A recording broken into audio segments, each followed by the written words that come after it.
तर सुरुवातीलाच मित्रांनो, मुंबईमधून मोठी बातमी समोर येत आहे. एकनाथ शिंदेचे आमदार मंत्री उद्धव ठाकरेंना सोडून आम्ही अखेर खूप मोठी चूक केली असे उद्गार काढले आणि भसाढसा रडले. मित्रांनो, महाराष्ट्राच्या राजकारणातून या मंत्र्यांना आता सगळ्यात मोठा झटका बसलेला आहे आणि भारतीय जनता पार्टीने अखेर त्यांना त्यांची जागा दाखवण्यास केली सुरुवात. तर उद्धव ठाकरे हेच खरे नेते होते. जर उद्धव ठाकरे आज असते तर आमच्यावरती ही वेळ आली नसती. आमदारांसह मंत्री देखील उद्धव ठाकरेंच्या बाजूने. मित्रांनो, देशात काय घडतंय, महाराष्ट्राचं राजकारण सध्या, कॅप्टन अशोक खरात याच्याशी संबंधित जे प्रकरण बाहेर येत आहे त्या प्रकरणाशी वेगवेगळ्या राजकीय व्यक्तींचा संपर्क आलाय. त्यांची चौकशी सुरू असतानाच आता मात्र शिंदेच्या शिवसेनेमध्ये सगळ्यात मोठं बंड होतंय का? आणि कोण मंत्री, कोण आमदार आता एकनाथ शिंदेच्या शिवसेनेला कंटाळले आहेत आणि राज्यात नेमकं पुढील 8 दिवसांमध्ये काय घडतंय याची सगळ्यात मोठी खबरबाज सध्या आपल्यापर्यंत पोहोचलीय. मित्रांनो, जाणून घेऊया महत्त्वाची अपडेट. भारतीय जनता पार्टीने बरोबर कार्यक्रम करण्यास सुरुवात केली. पहिल्यांदा रुपाली चाकणकर यांचा राजीनामा घेत अजित पवार गडाला पहिला मोठा धक्का देत आता बारी आलीये ती एकनाथ शिंदे यांच्या शिवसेनेची. एकनाथ शिंदेच्या शिवसेनेचे दीपक केसरकर यांची आणि अनेक शिंदे सेनेचे आमदार या प्रकरणाशी संबंधित असल्याची सध्या सगळ्यात मोठी बातमी आता समोर येत आहे. भारतीय जनता पार्टी या प्रकरणावरती आपला सगळ्यात मोठा डाव खेळत असल्याची चर्चा आहे. दुसरीकडे आपण हे प्रकरण चालू असतानाच आपण जर साताऱ्यामध्ये पाहिलं तर साताऱ्यामध्ये शिंदेच्या मंत्र्यांना मारहाण केली ती भाजपच्या कार्यकर्त्यांनी. मंत्र्याला मारहाण करण्याइतपत जर प्रकरण जात असेल तर उद्धव ठाकरेंची शिवसेना लाखपटीने बरी होती. इथे मात्र आपण देखील आता सुरक्षित नसल्याची भावना शंभूराज देसाई यांनी व्यक्त केली. फरक स्पष्ट आहे. तुम्हीच ठरवा खरी शिवसेना कोणती. शिवसेना नेते अंबादास दानवेंनी सध्या त्यांच्याकडे कुठलंही पद नसताना संभाजीनगर जिल्हा परिषदेमध्ये शिवसेनेचे सदस्य बोलायचा प्रयत्न करणाऱ्या भाजपच्या नेत्याचा कानफाट फोडलं होतं. कॉलर बघाली होती आणि कानाखाली तास वाजवली होती. ही खरी शिवसेना. स्वतःकडे एक चांगल्या खात्याचा मंत्री व त्याच जिल्ह्याचे पालकमंत्री पद असताना सुद्धा शंभूराज देसाई भाजप कार्यकर्त्याकडून धक्काबुक्की करताना होते व त्यांचा हात फ्रॅक्चर होतो. इथपर्यंत की हाताला बँडेज पट्ट्या लावा लागतात. इथपर्यंत भाजपचे कार्यकर्ते आक्रमक होऊन पालकमंत्र्यांच्या अंगावरती जाऊ शकतात. म्हणजे शिंदे सेना सध्या सरकारमध्ये आहे की शिंदे सेना विरोधात आहे, अशा प्रकारचं प्रकरण शिंदेच्याच आमदारांना आता पटत नाहीये. खरंच शंभूराज आज खऱ्या शिवसेनेत असते तर भाजपवाल्यांनी धक्काबुक्की करण्याची हिंमत केलीच नसती, असा उपरोधिक टोला शिवसेना उद्धव ठाकरेंच्या नेत्यांनी केलाय. त्यामुळे शंभूराज देसाई यांना आता नक्कीच उद्धव ठाकरे आठवले असतील.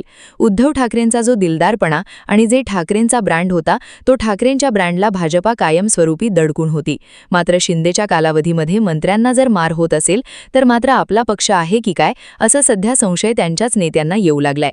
एकंदरीत मित्रांनो, महाराष्ट्राच्या राजकारणामध्ये सध्या दोन वेगवेगळे प्रकरण आहेत. शिंदे सेनेला सोडून 7 जिल्हा परिषदेवरती भाजपने त्यांना बाजूला सोडून इतर पक्षासोबत युती करून सत्ता स्थापन करण्याचा प्रयत्न केलाय आणि दुसरीकडे शिंदे सेनेच्या मंत्र्यांच्या आमदारांच्या चौकशांना आता देवेंद्र फडणवीस हिरवा कंदील लावतायत. म्हणजेच मित्रांनो, महाराष्ट्राच्या राजकारणातून देवेंद्र फडणवीस यांनी आता मात्र राजकीय गेम करण्यास सुरुवात केली असून या गेमचे पाठी कोण होतायत, कोणाकोणाला आता सगळ्यात मोठा झटका बसतोय ते सुरुवातपासून समजल्याच पाहिजे. सध्या मात्र महाराष्ट्रात एकनाथ शिंदे यांची दिल्लीवारी झाल्यानंतर जी सगळी महाराष्ट्राची जी राजकीय वाटचाल सुरू झाली ही नेमकी कशी आहे हे तुम्हाला सांगायची गरज नाही. भारतीय जनता पार्टीचा या प्रकरणामध्ये एकही नेता, एकही पदाधिकारी आढळत नाही. नेमकं हे काय चाललंय मित्रांनो? तर इथे मात्र सत्ताधारी पक्ष, 2 पक्षातील नेते मात्र इथे अडकलेत आणि त्यांना बाहेर काढण्याची भाजपची जोरदार तयारी असल्याचं यावरून सध्या तयार होतंय. पुढचा नंबर कोणाचा आहे आपणाला लवकरच समजेल. मात्र शिंदे गडाची धाकधूक वाढी हे मात्र नक्की. धन्यवाद. जय महाराष्ट्र. मित्रांनो, महाराष्ट्राच्या राजकारणात खळबळ उडून देणारी सगळ्यात मोठी अपडेट. मित्रांनो, महाराष्ट्राच्या राजकारणातून या बातमीने मात्र आता सगळ्यांचीच पोलखोल केली असून राज्याच्या राजकारणात 9 मंत्र्यांची नावं अखेर आली समोर. मित्रांनो, राज्याच्या राजकारणामध्ये अशोक खरात या फाईलमुळे राज्यातील बरेच राजकारणी आता मात्र प्रचंड मोठ्या संकटात. उद्धव ठाकरेंचा सगळ्यात मोठा निर्णय आणि महाराष्ट्र राज्याच्या राजकारणामध्ये अखेर झाली चौकशीला सुरुवात. भाजपने मुद्दाम म्हणून घडवून आणलेलं राजकारण आहे का? मित्रांनो, काय घडतंय चर्चा पाठीमागे? मित्रांनो, काही दिवसापूर्वीचा महाराष्ट्रातील नेत्यांचे असलेले दौरे, त्यानंतर अशोक खरात यांचा संपूर्ण बाहेर आलेलं प्रकरण आणि इकडे मात्र सापडलेले काही नेते, अधिकारी आणि इकडे सरकारमधून शिंदे गट आणि अजित पवार यांना बदनाम करण्याची झालेली प्रक्रिया सुरू. या सगळ्या घडामोडींमुळे भारतीय जनता पार्टीच्या एकाही नेत्याचं नाव या सगळ्या प्रकारामध्ये कुठेही आपणाला दिसत नाही. मित्रांनो, यामध्ये आपण जर पाहिलं तर या अशोक खरात याला भेटणारे अनेक नेते यामुळे मात्र फडणवीस सरकार संकटामध्ये आलंय. रुपालीताई चाकणकर या फक्त निमित्त आहेत. या पाठीमागे बडे बडे नेते आता सोमवारपासून कामाला लागतील आणि त्यांचे देखील राजीनामे समोर नेतील असा दावा काँग्रेसचे वडवार यांनी केला आहे. संजय राऊत यांनी म्हटल्याप्रमाणे विद्यमान सरकारमधील काही मंत्री आहेत ते देखील या भोंगू बाबाच्या नादी लागून त्यांनी देखील सरकारची प्रतिमा मलिन केली असून ते देखील दोषी आहेत. त्यांचे देखील राजीनामे यायला हवेत. मित्रांनो, यामध्ये बड्या नेत्यांची नावं आता समोर येऊ लागली आहेत. आपण जर फोटो पाहिले तर विद्यमान महाराष्ट्र सरकारमधील बडे नेते या कॅप्टन खरातशी संबंधित असल्याची चर्चा राजकीय वर्तुळात सुरू झाल्यामुळे महाराष्ट्राचं राजकारण पुढच्या आठवड्यामध्ये अतिशय मोठा रंग घेईल अशी चर्चा आता सुरू झाली आहे. आज शिवसेना पक्षप्रमुख उद्धव ठाकरे यांनी मुंबई येथे पत्रकार परिषद घेऊन लागलीच हा मुद्दा लागू केला आणि पत्रकार परिषदेमध्ये सरकारच्या बहुतांश मंत्र्यांची देखील चौकशी झाली पाहिजे आणि सगळं सत्य बाहेर आलं पाहिजे. दूध का दूध, पाणी का पाणी, सगळं बाहेर येऊन ज्या नेत्यांनी तिथे भेटी दिल्यात, जे त्या भोंगू बाबाचे भक्त आहेत, त्या सगळ्यांची चौकशी करा, असं उद्धव ठाकरेंनी एकनाथ शिंदे यांचं नाव न घेता अप्रत्यक्ष इशारा दिलाय. यामुळे आता उद्धव ठाकरे यांची शिवसेना यामागे प्रचंड आक्रमक होणार असल्याची सध्या शक्यता वर्तवली जात आहे.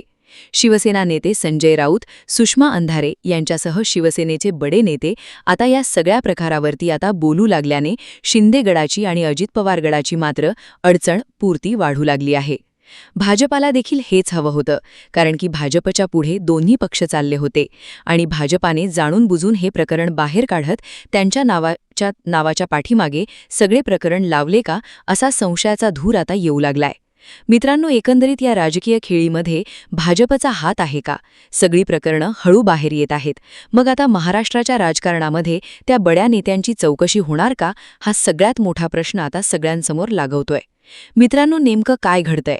आगामी काळामध्ये भारतीय जनता पार्टी बघत सगळ्या सोबतच्या पक्षातील नेत्यांना कामाला लावते का? त्यांचे राजीनामे घेणार का?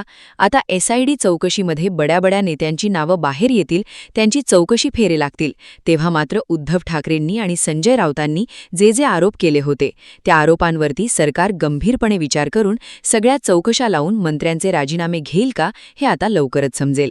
परंतु मित्रांनो, सध्या मात्र या फोटोमध्ये विखे पाटील, दीपक केसरकर, त्यानंतर सुनील टेटकरे, एकनाथ शिंदे या बड्या नेत्यांची नावं आता समोर येऊ लागली आहेत. यामुळे आगामी काळामध्ये नेमका मुख्यमंत्री देवेंद्र फडणवीस हे गृहमंत्री आहेत. गृहमंत्री या नात्याने ते आता कोणते आदेश देतील ते आता लवकरच समजेल. परंतु ही चौकशी झाली पाहिजे असे ठाकरे यांच्या शिवसेनेची एकमुखी मागणी फडणवीस मालिकात ऐकतील का, ते लवकरच समजेल. देशाच्या राजकारणाला हादरवून सोडणारी आणि तेवढीच महत्त्वपूर्ण बातमी आता समोर येत आहे. या बातमीने सध्या सगळ्यांचंच लक्ष वेधून निघालंय. महाराष्ट्रातील मुख्य राजकारणी नेते आणि मुख्य असे खूप मोठे अधिकारी हे आता कॅप्टन खरातच्या जाळ्यात सापडले आहेत आणि अखेर अशोक खरातचा काटा काढण्यात देवेंद्र फडणवीस यांना मोठं यश आलंय. परंतु मित्रांनो, कोण आहेत कॅप्टन खरातचे ते 9 मंत्री भक्त?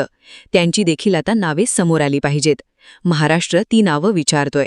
एकंदरीत महाराष्ट्राच्या राजकारणामध्ये ज्या फाईलमुळे संपूर्ण राज्यभरामध्ये गेले 2 दिवस सगळीकडेच गदारोळ माजवला जात आहे, तो कॅप्टन खरात याचे महाराष्ट्रातील भक्त कोण आहेत आणि नेते कोण आहेत, कोणकोणते अधिकारी, IAS अधिकारी देखील त्याचे भक्त आहेत, त्यांच्या नावाची कुंडलीच आता बाहेर आली पाहिजे, असा थेट इशारा संजय राऊत यांनी देखील आता नावासह फोटो देखील सांगितले आहेत.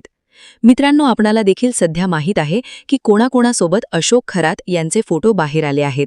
सोशल मीडियावरती कॅप्टन अशोक खरात याचे वेगवेगळे फोटो आता वेगवेगळ्या नेत्यांसोबत बाहेर आले आहेत.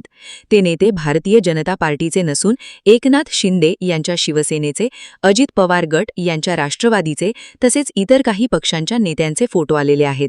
मग ते नेते कोण? ही सगळ्यात मोठी अपडेट सध्या महाराष्ट्राला हवी आहे. ज्यांच्यासोबत ॲडव्होकेट तो कॅप्टन खरात यांनी फोटो काढले आहेत, त्यांचे भक्त कोण आहेत, असं संजय राऊत यांनी थेट नावच बाहेर काढली. आणि मित्रांनो, ती नावं बाहेर आल्यामुळे महाराष्ट्राचं राजकारण मात्र आता सगळीकडेच वेगळ्या वळणावरती जाणार असून सरकार पडणार, मंत्री देखील राजीनामा देणार, अशा प्रकारच्या चर्चांना आता उधाण आलंय. त्यामध्ये मित्रांनो पहिलं नाव येतं महाराष्ट्राचे माजी मुख्यमंत्री असणारे एकनाथ शिंदे. हे मुख्यमंत्री असताना ते एकदा कॅप्टन अशोक खरात यांच्या भेटीसाठी गेले होते. त्यामुळे त्यांचा देखील फोटो सध्या व्हायरल होत आहे. राष्ट्रवादी काँग्रेस पार्टी शरद पवार गटाचे जयंत पाटील यांचा देखील फोटो कॅप्टन खरात यांच्यासोबत आहे. त्यानंतर महाराष्ट्राचे मुख्यमंत्री असणारे देवेंद्र फडणवीस यांचा देखील फोटो कॅप्टन खरात यांच्यासोबत आहे. देशाचे गृहमंत्री असणारे अमित शहा यांच्यासोबत देखील बसून एका विषयावरती चर्चा करताना त्यांचा फोटो आहे. त्यानंतर रुपाली चाकणकर यांचा जो कालच राजीनामा झाला आहे त्यांचा देखील फोटो त्यांच्यासोबत आहे. त्यानंतर दीपक केसरकर, एकनाथ शिंदे यांच्या शिवसेनेचे माजी मंत्री असणारे दीपक केसरकर यांच्याही फोटोने आता खळबळ उडवून दिली आहे. त्याचवेळी सुनील टेटकरे हे देखील राष्ट्रवादी काँग्रेस पार्टीचे अध्यक्ष असणारे आहेत. यांच्याही फोटोने मात्र आता सगळीकडेच खळबळ उडाली आहे. शिवसेना उद्धव ठाकरे गटाचे आमदार असणारे नार्वेकर यांचा देखील फोटो आता या कॅप्टन खरात यांच्यासोबत असल्यामुळे सगळीकडे चर्चा झाली आहे. त्यानंतर राधाकृष्ण विखे पाटील, विद्यमान मंत्री यांच्याही फोटोने सगळीकडे चर्चा आल्यामुळे महाराष्ट्राच्या राजकारणामध्ये आता कुणाकुणाचे राजीनामे होणार याकडे सगळ्यांचं लक्ष लागलंय. त्यामुळे सरकार कोसळणार का ही आता बातमी लवकरच सगळ्यांसमोर येईल. याबद्दल आपणास काय वाटतंय? सरकार कोसळेल का? या सगळ्यांनी राजीनामे द्यावेत का? याबद्दल आपल्या प्रतिक्रिया द्या. तर मित्रांनो, याबाबत तुमचं मत कॉमेंट बॉक्समध्ये नक्की द्या आणि अशाच माहितीपूर्ण व्हिडिओसाठी आपल्या चॅनलला सबस्क्राईब करायला विसरू नका. धन्यवाद. जय हिंद.